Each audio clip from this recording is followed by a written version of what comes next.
and get into this thing here. All right, so we had left here last time talking about how is it that you are going to get antibody production from plasma cells, and importantly, how is it that your plasma cell is going to know what kind of antibodies to produce? Because you need antibodies, they're going to be specific for the type of immune reaction that is happening in the body. Okay, so remember you have type 1, type 2, type 3. So you need to know which antibodies are going to be more effective. So the idea here is that when your T cell finds that antigen that is being presented by your B cell, okay, so you're going to have that interaction of CD40 with CD40 ligand, okay? And depending on the other signals that the T cell is going to send to your B cell, depending on those signals, the B cell is going to know how to react.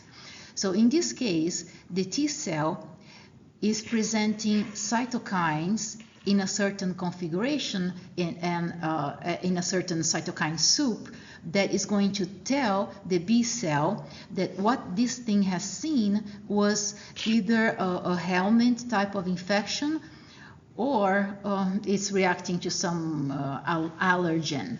Okay, so let's say that, you know, like pollen had, is doing its thing and is, pollen is too small, right, to be an allergen. So it's a hapten. Remember that, haptens? Yes, yes. So it got together with another protein in your body, became an allergen, and then it got detected and then activated some T cell, Th2 cell. So this guy here is going to produce cytokines that are interleukin 4 and interleukin 5. And those cytokines are going to bind to its receptors on the B cell and send cell signaling to tell the B cell to class switch the production of antibodies to IgE. Because IgE is really the thing that is important for a helminth defense, and also IgE is present in case of allergic reactions. Okay? All right. So now let's say that your T cell is not producing those cytokines. The T cell now is producing interferon gamma. Okay? So T cell is going to produce interferon gamma when it has seen another type of pathogen. So interferon is the first line of defense against what?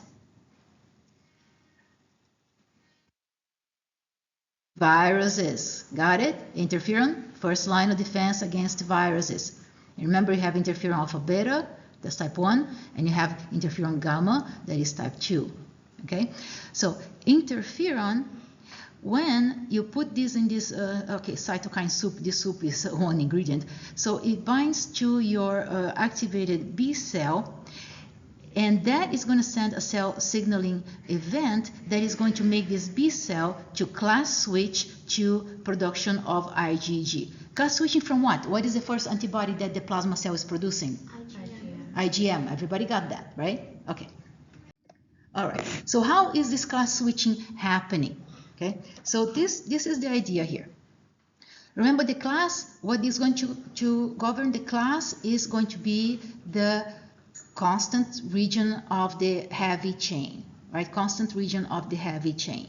So you have all those genes for the heavy chains. You have the mu and delta, right? You got your gamma here and alpha and another gamma here and epsilon. You have all of those different heavy chain constant regions, right? So every constant region is going to have some exons that are associated with it. It's going to have 2 exons. One exon is going to encode a piece of a protein that allows for it to be stuck on the membrane. So that is your membrane encoding exon. Okay? And another exon is going to be encoding a piece of protein that does not associate with the membrane. So that is going to be your secretion coding. Okay, so every heavy chain here is going to have your membrane-bound part, or is also going to have your secretion coding part. Okay.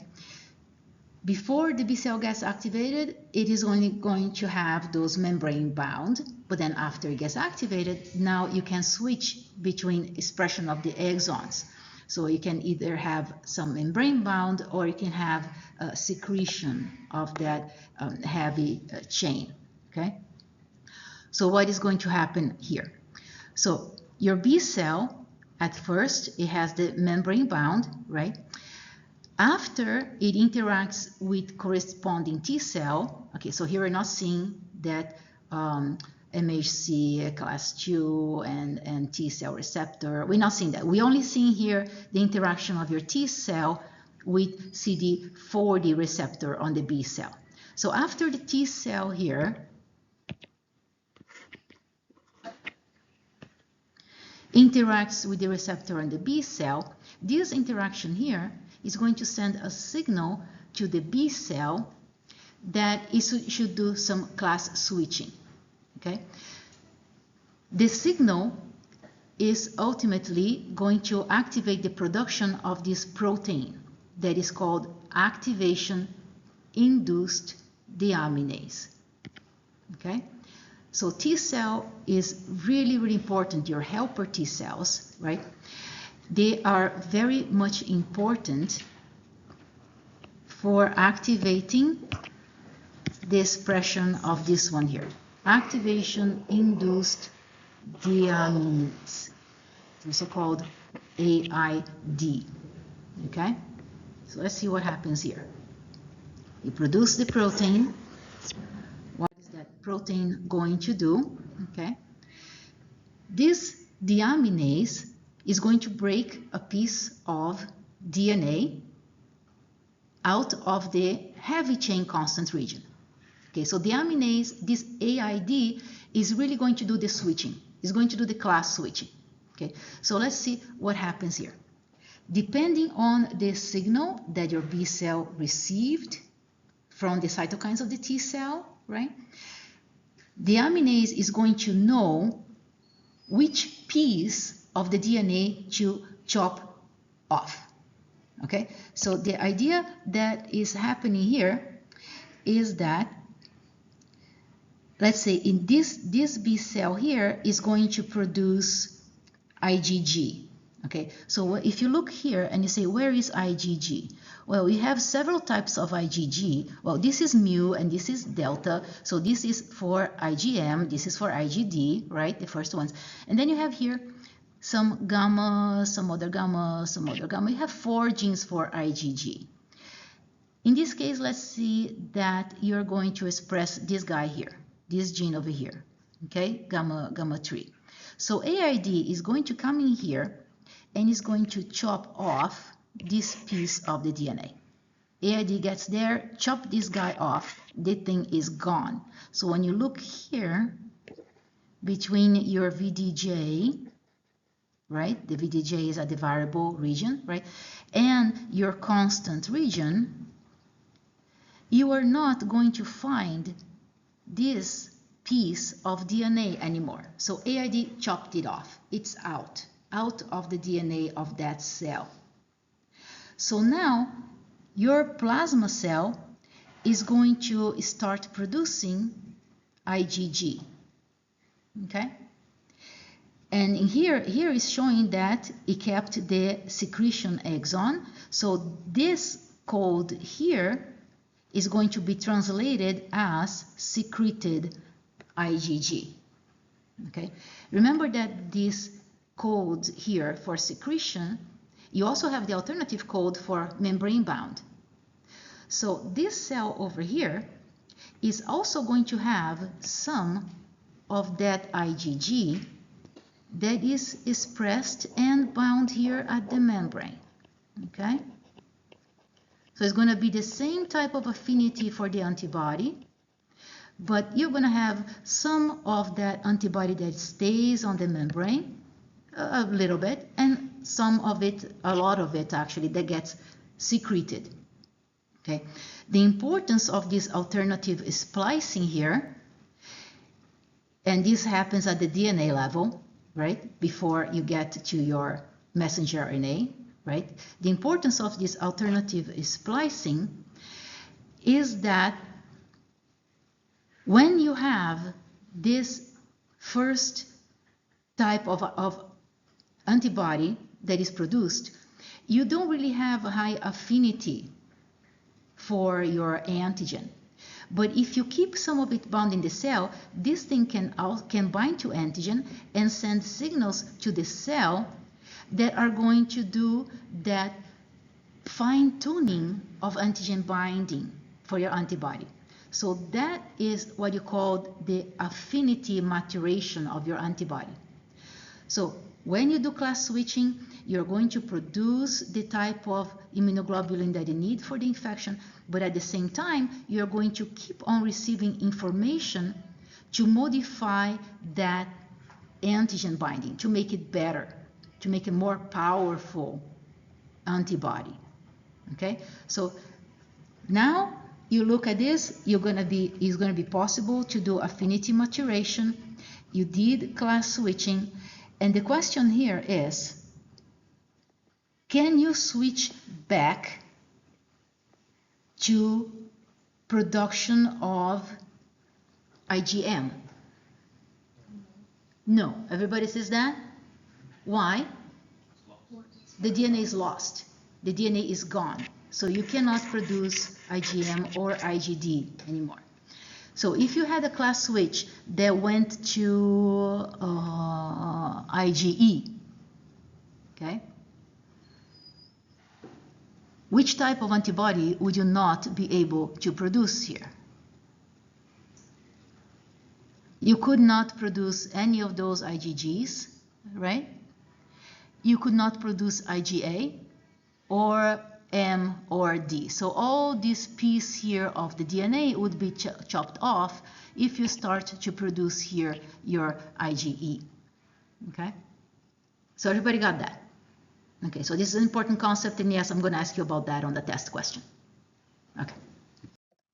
All right, so now we're done with those class switching, with the B activation, and now we are going to go for the major histocompatibility complex and all this stuff that we need to do with that. Okay, so we're going to see what they are, what makes them so diverse, okay, and how they work, and also the structure of those proteins. Okay, so the genes that carry the codes for MHC, the genes in humans, they are called human leukocyte antigens. So they are HLAs. Okay. Now we know that there are a lot of alleles of these HLAs in the population. Okay. And those are the genes that make it so difficult for for two people to have the same gene expression. So this is why when you're looking for organ transplants or organ donors, you end up with a lot of trouble trying to find a perfect match. Okay, because those HLAs are the proteins that are going to be interacting with your T cells, right? So your T cells really have to be trained during thymic school. Those T cells have to be trained to recognize your own MHCs. Your T cells can only interact with your own MHCs. They do not interact with MHCs from somebody else. Actually, they could recognize MHCs from somebody else as invaders, and that would trigger attack and destruction of the cells that are bringing those strange MHC proteins. Okay, so it's a big problem, because if your immune system attacks your transplanted organ, the organ is going to die. Okay, so you have to have a very good match of those MHC proteins in order for your immune system not to attack the transplanted tissue or transplanted organ. Okay. So let's see here what is going on here. So these MHC genes, the MHC proteins, they are going to present a piece of peptide to your T cells. Okay, so we know we have two classes of the MHC. We have class 1, and when you look at the genes that express class 1 MHC, you're going to have three major genes. You're going to have HLA-A, you're going to have HLA-B, or HLA-C. Okay, so three different genes. Remember, all the cells in your body that have a nucleus are going to be expressing MHC1. Okay, and remember, MHC1 is going to present to cytotoxic T cells. Okay, and then you have here your class 2. Now the genes that are going to code for class 2, those are HLA, DP, DQ, and DR. Okay, so you see here that the name of the genes, they have 2 letters, so that's a given that this is going to code for class 2. Okay, the genes have 2 letters. Okay, so those MHC molecules are going to be present on antigen-presenting cells, right? And remember, it's also present in cells in your thymus, right? In your supporting cells of the thymus. And it can also be expressed in case of inflammation in certain tissues, like in epithelial cell and especially in endothelial cells. Those are your blood vessels. Okay? But those are not really expressing MHC2 all the time. But they express MHC1, right? Because those cells have nuclei. Okay? But they are those, sometimes they express in case of inflammation, infection, but usually they don't. Most importantly, those are at your antigen presenting cells. Okay, so here, those genes, where are they located? They are on chromosome 6. So it's a relatively big chromosome. Remember, if you took genetics, the large chromosomes are the lower number, so the biggest chromosome is number 1, and then you go smaller, 2, 3, 4, 5, 6. 6 is quite big. When you get to chromosome 21 and 22, these are tiny, right? Okay. So those are in chromosome 6, and here you see that you have a space in chromosome 6 that has it has class 1 molecules, it has class 2 molecules, and it also has class 3 molecules that is not showing here because those are not going to make MHC proteins. They make something else, and we don't really pay a lot of attention to them because we want to really see the ones that are presenting proteins. Okay, so we focus on class 1 and class 2. All right, so look here at the genes that are encoding class 1. Each one of those genes is going to encode a polypeptide that is a stretch, right? So this stretch of polypeptide is going to have one area that is stuck on the membrane, and then it has these 3 domains chains. Okay, so class 1 is like one long peptide that gets stuck on the membrane. When you look here at your class 2 molecules, each one of those genes is going to express a polypeptide that has to interact with another polypeptide. Okay, so the Q, the R, and the P, okay, you're going to have one gene that is expressing a protein, and then another gene here expresses another protein. You have to get heterologous proteins to associate to make your MH2 molecule. So 2 proteins, and each one of those is stuck to the membrane. Okay. All right, important thing about your MHC proteins, okay? You have a lot of alleles in the population, but those genes, they do not undergo somatic recombination. Somatic recombination is only going to happen to your T cell receptor and to your B cell receptor, right? That's it. Those MHC proteins, you come with the gene, you express the gene, you don't mess up with the DNA of those genes. Okay? No somatic recombination there. But we know that we have have a huge number of alleles. You're going to see how many, but in a minute, okay? All right, so again, just to remind you that all the nucleated cells have MHC1, and here I say, including platelets, because you remember where platelets come from? What is the name of it? It's a big name. Megakaryocytes, right? And those are big cells that they shed pieces of the membrane with the cytoplasm, and that's what becomes platelets. So if the megakaryocyte, you know that it has a nucleus, right? So megakaryocyte has expression of MHC1 on the cell surface. So when you blab pieces of that cell surface, let's put here megakaryocyte is a big cell, so here megakaryocyte. When you're blabbing little pieces of the cell cytoplasm with the membrane, that's what becomes platelets. So platelets are also going to have MHC class 1. That's your MHC class 1, and it has a little thing here. That's your MHC class 1 on your platelets. The only cells here they're not going to have MHC class 1 is really your red blood cell. Okay. Okay. All right. So let's see here. I just mentioned this, that you have your antigen presenting cells, right? And the importance of those antigen presenting cells is that they are going to pick up something from the outside. They're going to phagocytose it or just engulf it, right? Process it and put a piece of this thing on your MHC molecule. That means MHC2 is going to present something that was taken from the extracellular space. And you call that exogenous presentation.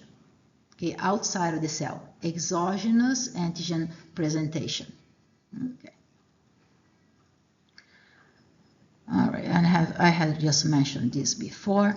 Now, that rule for exogenous presentation is mainly followed by all antigen presenting cells, including your dendritic cells. But dendritic cells have another trick. Okay, they can do some shuffling with those presentations we're going to see in a minute. The dendritic cells are really, really special. Okay, but all those other guys here, they're going to follow this exogenous presentation for the antigen. Okay, so let's see here how that is going to happen. We're going to see mechanism in a little while. Okay, why do I have this slide here? Okay, remember that.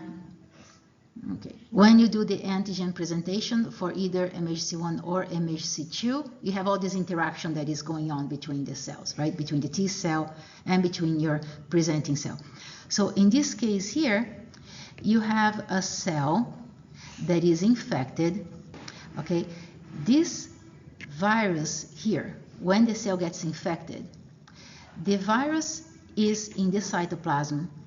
And regardless of where the virus is replicating, if it replicates in the cytoplasm or if it replicates in the nucleus, the idea here is that when the virus is replicating, it needs to use the protein production machinery of the cell in order for it to make new proteins, right? So the virus is always going to use a protein producing machinery of the cell in order to produce the proteins so the virus can pack and come out of the cell. When the virus is producing those proteins are present in the cytoplasm, just like all the other proteins that the cell is producing for its own use. Okay? What ends up happening is that some of those proteins can end up being presented on MHC class 1. Right, because this is going to be endogenous presentation. Okay, so what happens here is that if a piece of your own protein gets put on MHC class 1, you're not going to activate a cytotoxic T cell. Right, you remember why? Tolerance, right?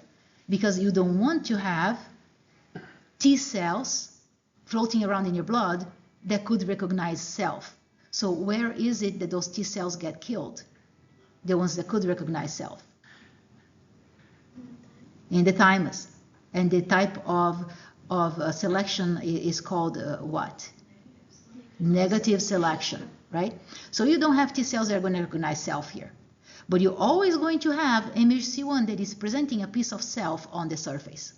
This is why it's so important not to have any self-recognition going on, right, from your cytotoxic T cells. You're never going to have empty MHC1. Always going to present something. If it presents a piece of a virus, now you're going to have a cytotoxic T cell that can go there and recognize that piece of protein. Okay? So now what's going to happen? Your T cell receptor is going to interact with that piece of protein that is presented on MHC1, right? And this is where you're going to have a lot of the variety of MHC1 alleles, okay, right there on the presentation of the protein. And what's going to happen is also that your CD8, right, your CD8 that is part of your CD3 complex, right, your CD8 is going to interact with a non-variant part of your MHC molecule. Okay, so CD8 is going to bind to a piece of the MHC1 protein that is the same for all of those MHC1 alleles. So there is a piece that is the same, and then there is a piece that is not the same. Okay, so this is in stable and very similar interaction. Okay. All right. So let me see here what is important. Okay, so we already talked about that. We already talked about this. All right, so by the same token, when you have presentation of peptide that is coming from the outside on MHC class 2, you're going to have the same kind of business that's going to happen here with your T helper cell. Okay, so this guy is a T helper cell because it has CD4.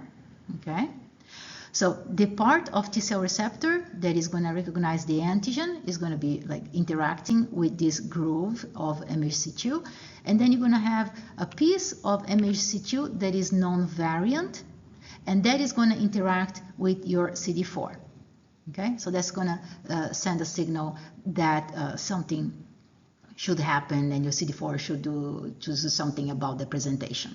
Okay. All right.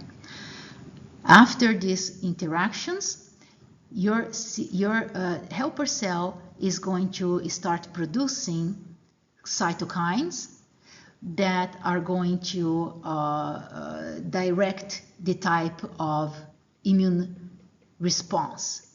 Okay? Okay. So now, looking more into this HLA genes and MHC locus. Okay, so here you have your chromosome number 6. Okay, so you have this short arm, you have the long arm, you have centromere in the middle, and then here you're going to see your MHC locus right there. So you're going to have 1 and 3 and 2. You're going to have the 3 of them over there. Okay.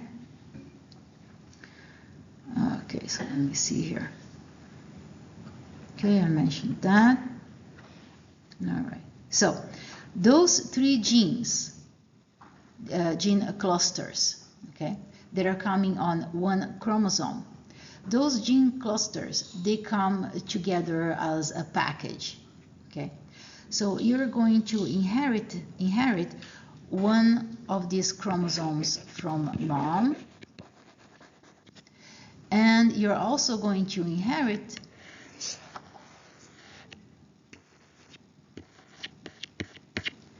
another one from your dad. Okay? But the package here of those genes is going to come together. Okay? So this block of genes that is inherited from your mom, this block of genes is called a haplotype. Okay? And the same thing goes with the block of genes that is inherited from your dad. So you get a haplotype from your mom, a haplotype from your dad. And let's see what else happens here. All right. Question. Yeah. Sorry, I might be wrong. Related to that, what would happen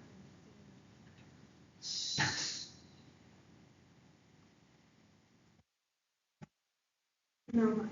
Okay, we're probably going to answer your question. Okay, so let's see here what's going on, okay? So your mom has 2 chromosomes number 6, one that she inherited from her mom and one that she inherited from her dad, right? And then your dad has also 2 copies of chromosome number 6, same story, right? Now, let's see what happens. When you have a happy union here, you're going to produce your baby, okay? You're going to donate 1 chromosome from mom, you're going to get 1 chromosome from dad, okay? So what's going to happen here? Chances of you getting this chromosome from mom, okay, together with this chromosome from dad, so you're going to have this chance of getting this type of combination, right? Remember, those terms are independent, so you have two chromosomes here that you can inherit independently of those other 2 chromosomes from dad. So the recombination probability that you're going to get here is 1 out of 4 for each of those combinations, right? So you have 4 possible combinations of those genes, okay? So let's see, if you inherit this one here and that one over here, so you're going to have this type of genotype, right? Now, if this couple has another child, you really have only 1 out of 4 chances that you are going to have the same type of haplotype inheritance from both parents, okay? Because this type of chromosome mixing, of matching, right, is possible for every time you have a child. So if you have a first child that has this combination of those chromosomes, a chance of you having another child that's going to have the same is only 1 out of 4. Okay, so when you're looking, for example, for a kidney donor for a patient that has kidney failure, first thing you do, you're going to look at the MHC of the siblings. But you really have only 1 out of 4 chance of having the sibling to have the same combination of genes for the HLA genes, right? Well, let's say if you have 8 siblings, you could have a better chance, right? If you have only 1, it's like, well, not that much, right? But chances are low, okay? On top of everything, sometimes you have some crossover that can happen with those genes. So here we see genes, the chromosomes from dad, that during sperm development had some crossing over of those individual genes, and now you're going to have a unique chromosome that can be inherited. So that makes the situation even more complicated, because chances of you having a brother or a sister with the same type of crossing over match, it's not going to happen. You know how many sperms a man produces in a day? I don't know, but I know it's a lot. Okay, it's a lot. And then the women also have all those eggs. And if you have crossover, crossover is not very common for those genes. Thank goodness for organ transplants, right? But it can happen. Okay, so the mixing and matching of those gene expressions, it's huge. Okay. All right, so what is going on here? So let's see how this inheritance and expression is happening, right? So here is the chromosome that you inherited from your mom. Each one of those genes that code for MHC1, right, the ABC genes, each one of those has a lot of alleles in the population. So here you're getting a number like how many alleles for HLA-B? Oh, about 8. Okay, not that many. How many alleles for HLA-C? Oh, 17. But look at this, HLA-A, 84 possible alleles in the population. Okay? I mean, there are more, but let's say that you have a lot of number of possible genes that only one gene is going to come from your mom for each one of those combinations. Okay? Actually, how many of those you have? Look at this. For the HLA-ABC, if you look at the entire population, look at the number of alleles that you can have. For HLA-B, over 4,000. For HLA-C, over 2,000. For HLA-A, over 3,000. So this mom over here had HLA-B number 8, HLA-B number 17, HLA-C number 17, HLA-A number 84. But this is out of a huge number of possible alleles in the population. Okay, that's better explained. Okay, so you got this haplotype here from your mom, okay, right there. And then you get your haplotype here from your dad. The genes that you get from your dad are different than the genes that you got from your mom. So dad here had HLA-B that was number 27 out of 4,000, number 46 for C out of 2,000, and so on and so forth. So you have a unique combination here for your chromosome 6, for 2 of your chromosome 6s, okay?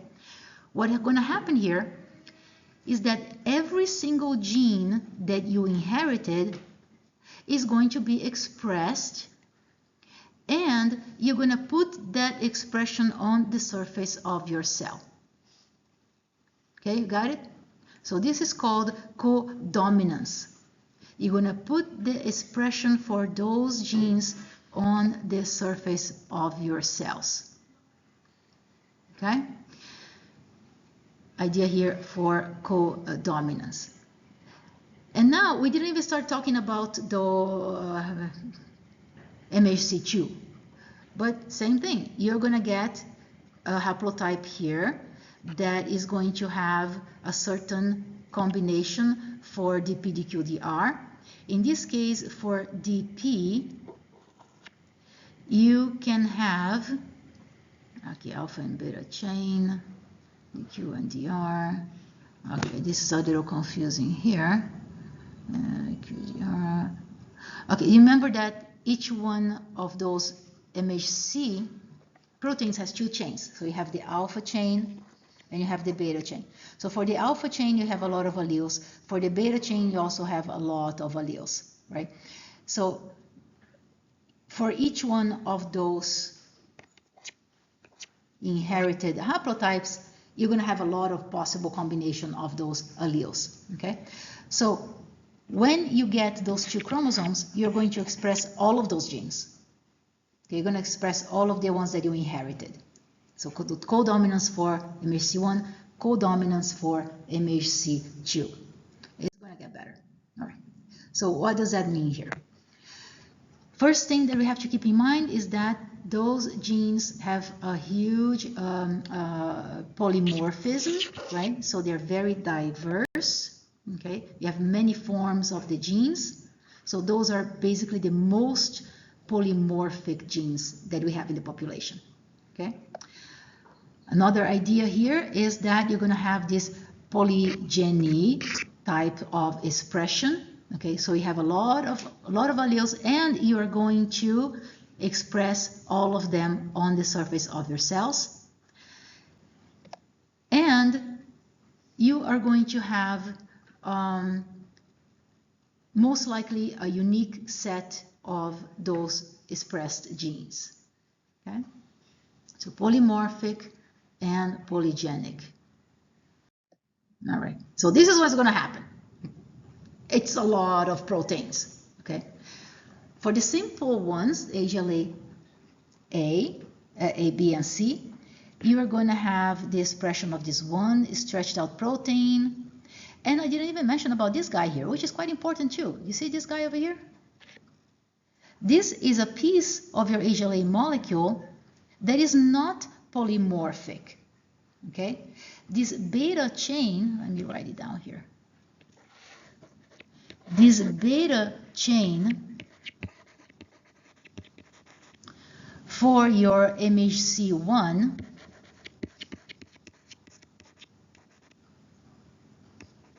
there is one beta chain. So everybody has the same beta chain for MHC1.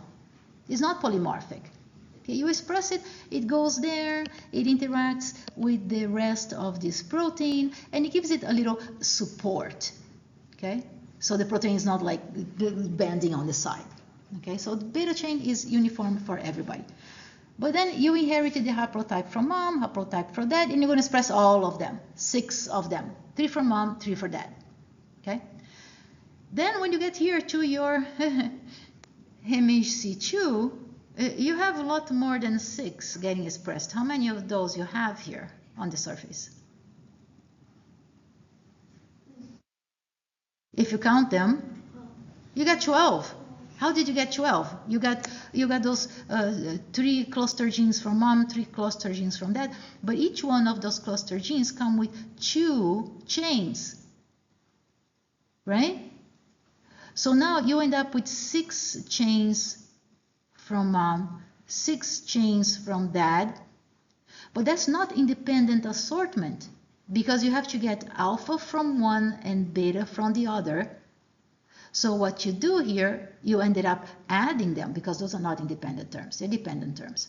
Okay? So you end up with 12 possible combinations on the surface.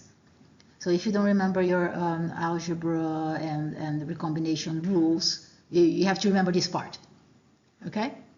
So 12 possible combinations because you can get 1 alpha from mom and the beta from dad and vice versa, but you can end up with 12 possible isoforms of your MHC2 on the surface. Thank goodness this is only happening to antigen presenting cells, right?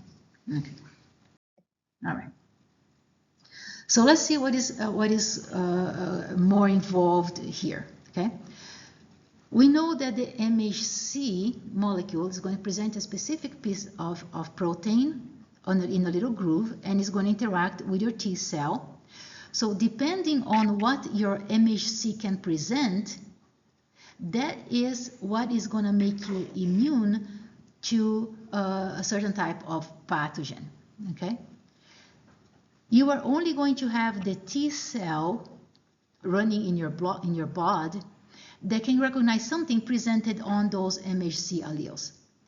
If you don't have an MHC allele that can recognize a piece of protein from, let's say, coronavirus, so you cannot present a piece of coronavirus to your T cells, so you're not going to be able to build up adaptive immunity against that coronavirus. If you have a pandemic and you don't have presentation of a piece of that virus, if your body does not produce MHC molecules to present a piece of the virus, and you get infected, what's going to happen?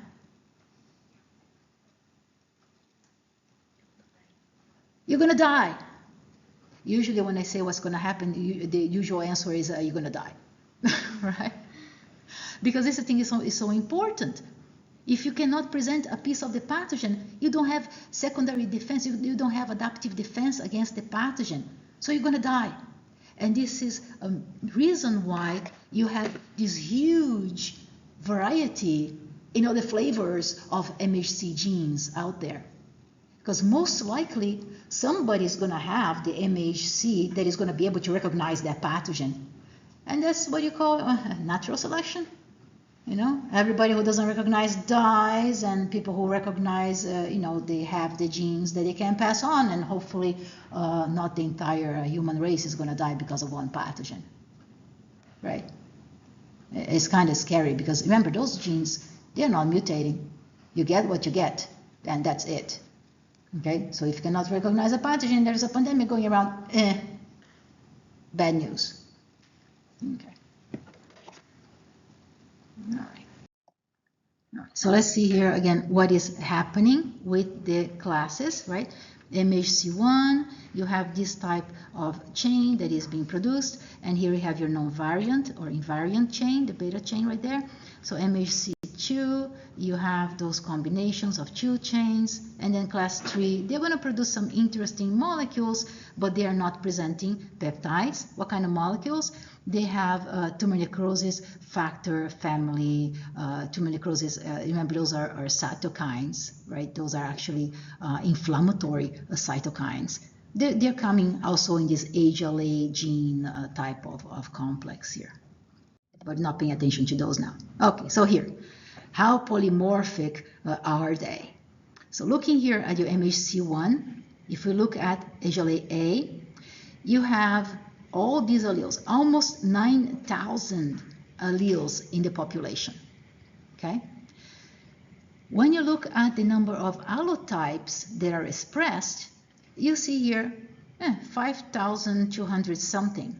What is the difference between alleles and allotypes? Oh, I had to review that too, because in my head they're about the same thing, but they're not.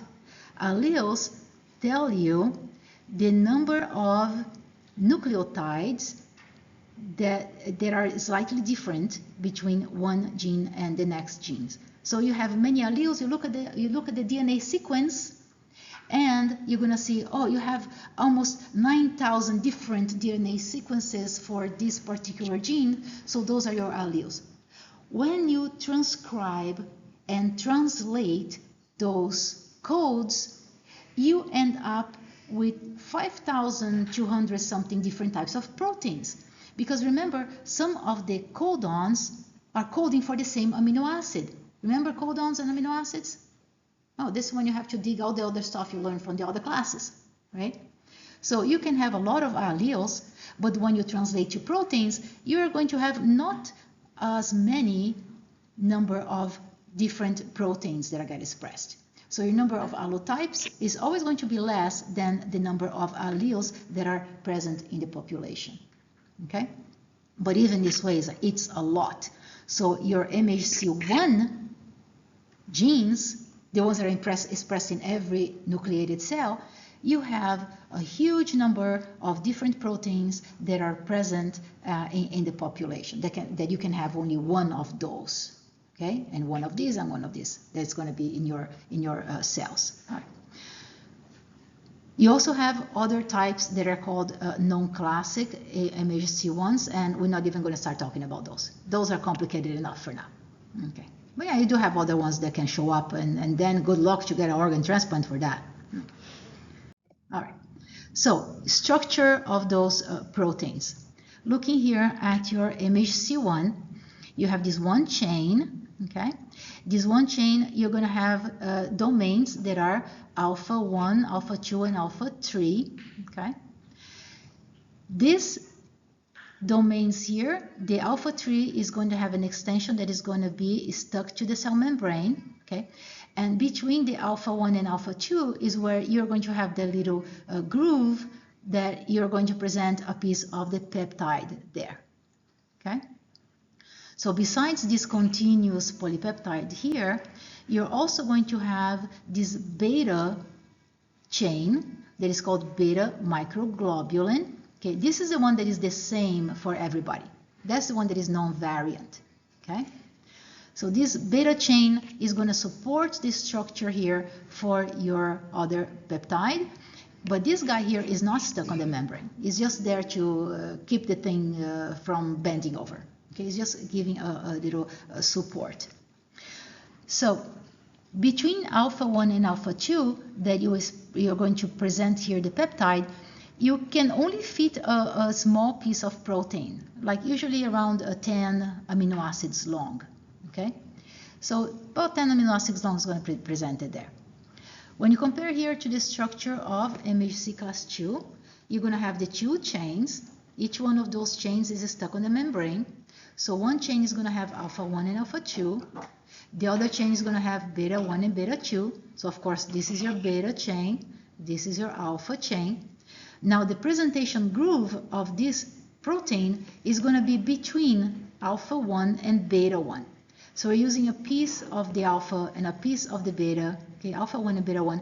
Here you're going to put a piece of your peptide. The peptide that fits there is bigger than the peptide that fits here. Okay, so the peptide that fits there can be up to about 15 amino acids long. Okay? All right. So this is what I just mentioned. All right. And remember that the part of the groove that is presenting the protein is the part that is highly variable in the population. Okay, the rest of the protein here, you have these non-polymorphic regions because those parts are important to interacting with the CD4 or CD8 molecules. All right, so high morphology here, non-polymorphic here at the part that is closest to the membrane. All right, so here's a picture of your MHC class 1. Okay, remember you have one chain that is extending and you have the groove that is in between this extended chain here. Okay, and then when you look at MHC class 2, you know, this is one chain, this is another chain, and the groove is a lot bigger, so you can fit a bigger piece of protein in the middle of those grooves. Remember, this is alpha 1 and beta 1. And this is alpha 1, alpha 2. All right. So here we see a picture of the folding. So this tertiary configuration of this protein, right? And you're going to see here, you see alpha helix, you see beta sheets, another alpha helix, and it looks like these guys here are the teeth, and this is like the back of the mouth, and it's going to eat a piece of sausage, and that's your protein. Okay. The amino acids of those proteins that make it highly polymorphic in the population, you're going to find those right in the middle of that binding domain over there. So you're going to find it mainly in this beta sheet. Some of the alpha helix is mainly in the beta sheet. So the high polymorphic region, when you look here at MHC class 1, is going to be between alpha 1 and alpha 2 because that's where you have your binding site. You look at the number of possible polymorphisms in the population, you're going to find high hit like right in between those sequences. Okay, and when you look here at the alpha 3 that is getting close to the membrane, this is a part that is non-polymorphic because you need that to interact with MHC with CD8. Right? So this guy here, you want it to be the same in the whole population. You look here at hit of mutation and you don't have any. This is the non-polymorphic area of that protein. Okay? All right. So here's another picture showing you MHC class 1, right? So here is showing you the beta sheet, the alpha helixes, the peptide in the middle, and the alpha 3 that gets to the membrane. And here you're seeing your beta microglobin part, right? Okay, here another picture of your class 2, 2 different chains, bigger groove. It doesn't show you the protein in the middle, but bigger groove gets bigger protein. Oh, right there, protein right there. I didn't see that. Okay. All right. Now we are going to get to the idea of how you get the antigen processing. Yeah. So for MHC2, does CD4 bind to either alpha or beta too? No, not that I can recall, but you bind to the non-polymorphic region. I don't remember which one it binds now. I think it's the alpha, but it's usually not both. Yeah, I think it's the alpha. Okay. I didn't want to put too much detail and then I didn't review it. Now I don't remember. Yay. Okay. So let's see how you're going to process these antigens and put it for presentation. So we know that for MHC1, the antigen is going to come from the cytoplasm. So that's going to be your endogenous antigen, endogenous pathway. And for MHC2, the thing is going to come from the outside, exogenous pathway. All right. Okay, so here is a little summary of the things that are important for your MHC genes and proteins. Okay. And now, yeah, I did came up with January chapter 6, presentation to your lymphocytes, and here is the simplified version of it. Okay. So we know that, of course, T cells are not going to recognize native form, right? So that means the protein has to be chopped up, and it has to be processed in a way that the T cell can recognize. So meaning of this is that T cell is not going to recognize a whole egg. Is not. So what you have to do with the egg, you have to process and make little scrambled egg bits out of it in order for your T cell to recognize that chopped up piece of protein. Okay. All right. Here is from the book showing this summary of which thing is interacting with what, and cytosolic versus exogenous type of presentation. Okay. All right, so here gets the good part of this. So this is from osmosis. Okay, so we're going to see that your MHC class 1 is going to use your endogenous pathway to present your antigen. So stuff that is in the cytoplasm is going to be presented on MHC1. What does that mean? It means that whatever protein you have in the cytoplasm, any protein, you know you have a certain turnover of each protein that you make, right? Some proteins last for a long time, some other proteins get turned over quickly, but there is a signal for turning over of proteins when you want to degrade them. So the first thing that's going to happen is that the protein is going to be tagged with ubiquitin. So you get ubiquitin tag.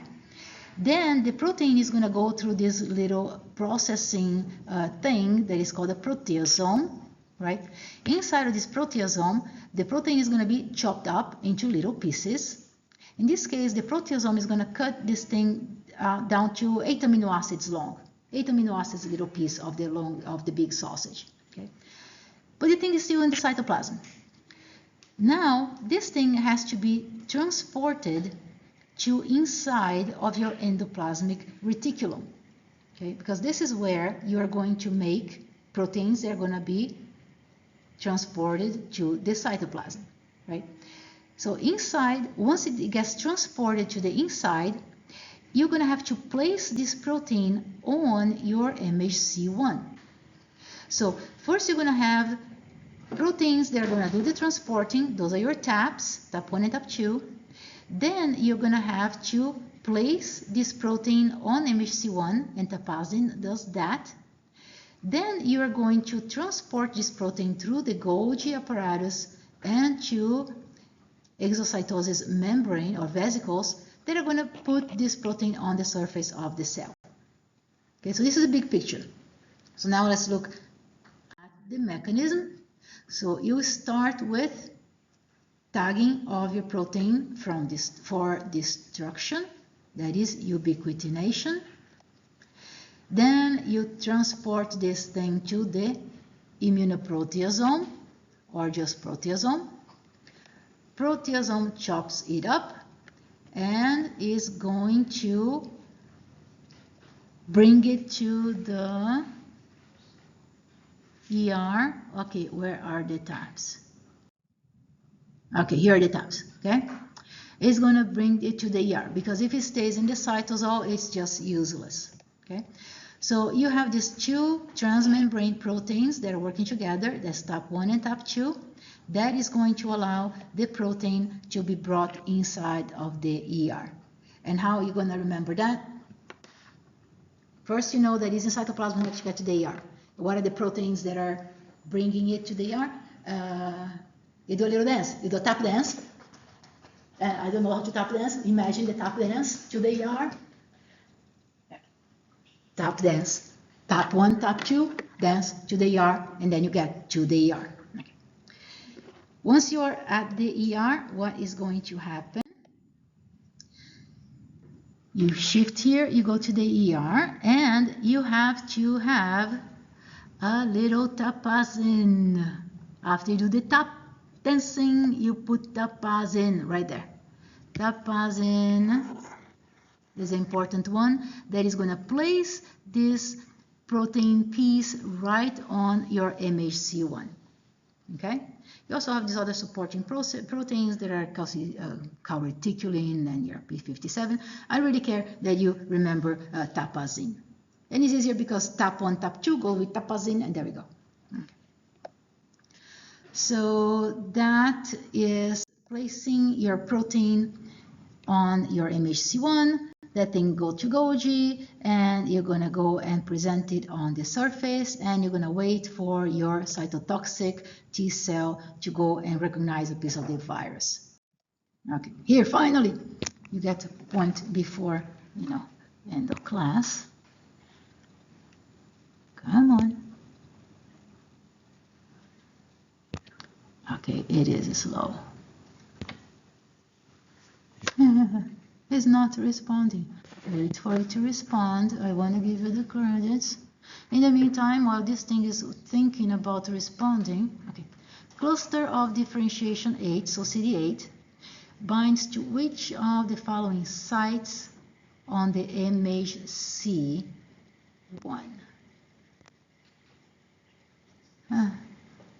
Why is this not working? It's dead.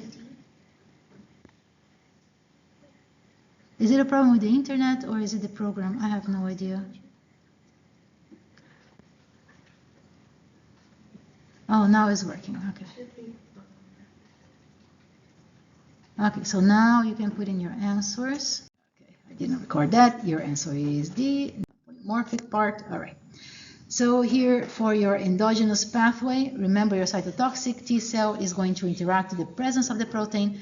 Then remember you have another cell that is also going to detect something about your MHC1, but that guy is going to detect the absence of MHC1. Remember, natural killer cells?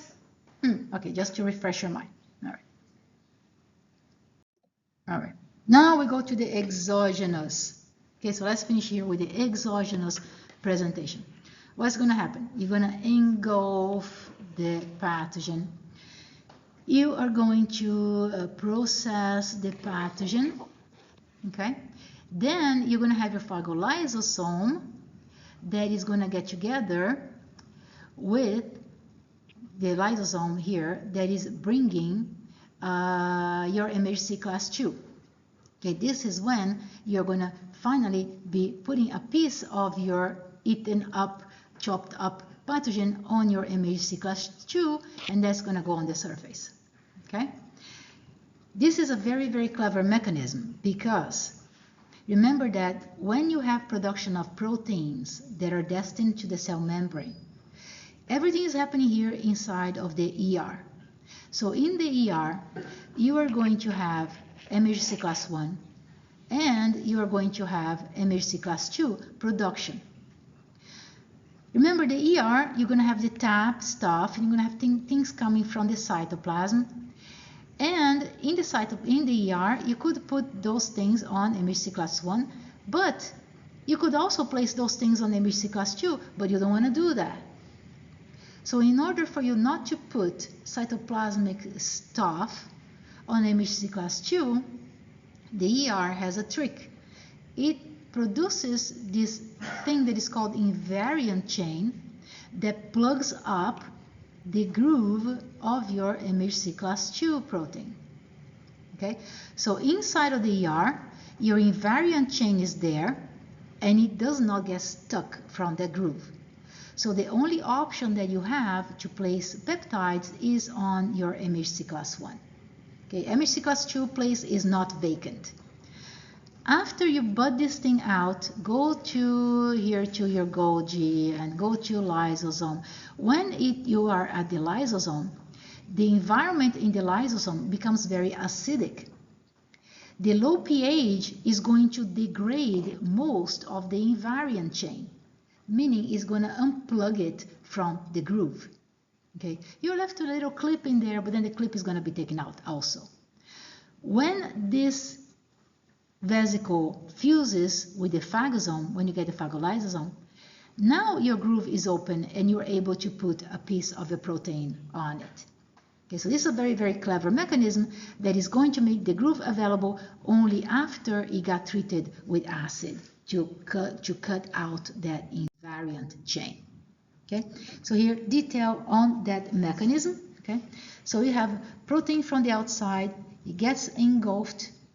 Okay, and at the same time you're having production of MHC2 in the ER. You got the invariant chain right there. Okay, just answer that. Okay, so invariant chain right there. Now you get here your phagolysosome, right? You chop up the protein and you're gonna get it together with lysosome and phagolysosome. You get together with a piece of this vesicle, this whole vesicle over here. The acidity of the vesicle chops up the invariant chain, leaves only a little clip. Now, when you fuse phagolysosome, you are going to kick out the clip and you're going to put a piece of your peptide, which is about 15 amino acids long, on the groove, and you're going to put the groove on the surface. Okay, how are you going to put a piece of the peptide over there? You're going to use a couple of specialized proteins that are called DM and DO. So those DM and DO are going to kick out the clip, okay, kicks out the clip and allows for the placement of your peptide on your MHC. All right, so here is just a little video that is going to show you how this process is happening. All right, so this is a phagocytic cell, is your B cell, right? So you chopped up the pathogen, you fuse here. It's not showing details on the clip and DM and DO, but you can imagine it just happened right there. Now MHC class 2, you go on the surface, you present it on the surface. Now what are you waiting for? T helper cell. T cell receptor interacts with the antigen. CD4 interacts with your non-variant part of the chain. And you have other stuff happening too, right? You have communication CD40, CD40 ligand, right? Remember, B cells don't have a lot of B7, right? But they do also have some that can interact when your T cell is already effector cell. I know it's a lot of information there, but it's relatively simple on the types of steps that you're taking for antigen presentation. Okay. So here is just from your book. And one thing that is really, really important, last thing that I'm going to mention for today, okay? Dendritic cells are really special because they can do cross presentation. What that means is that dendritic cell can get an exogenous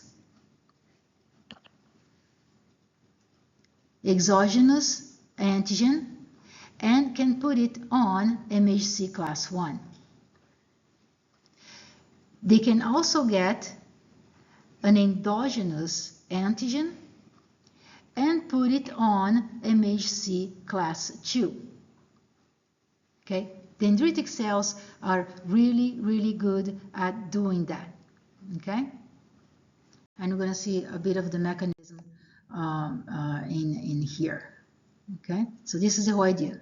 Dendritic cells can scramble up those proteins. What is supposed to be in one, you can put in two. What was supposed to be in two, you can go and put it in one. So here is a very simple explanation of one mechanism of how it is doing that. Okay, so let's say here that you have an endogenous virus on the cytoplasm. Okay, But now, let's say that your dendritic cell ate the whole cell, ate the whole thing. So this endogenous virus inside of the other cell, here it became something that was exogenous. So now this thing is seeing that thing as exogenous, and it chops it up and puts it on MHC class 2. Okay, so this is one type of mechanism of example for how dendritic cells can do that. All right, so I'm going to stop right here because I'm blowing up the time, and we're going to